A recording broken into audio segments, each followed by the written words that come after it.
السلام علیکم ورحمۃ اللہ وبرکاتہ۔ میرے محترم دوستو، وہ کون سا خوش نصیب مسلمان ہے جس نے ایمان کا مزہ چکھ لیا؟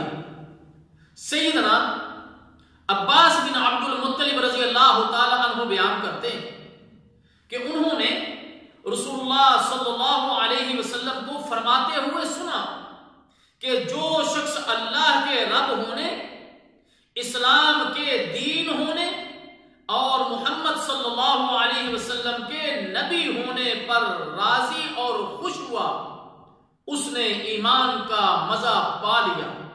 اللہ تعالیٰ جل شانہ سے دعا ہے کہ اللہ تعالیٰ ہمیں بھی ایمان کا مزہ نصیب فرمائے۔ والسلام علیکم ورحمۃ اللہ وبرکاتہ۔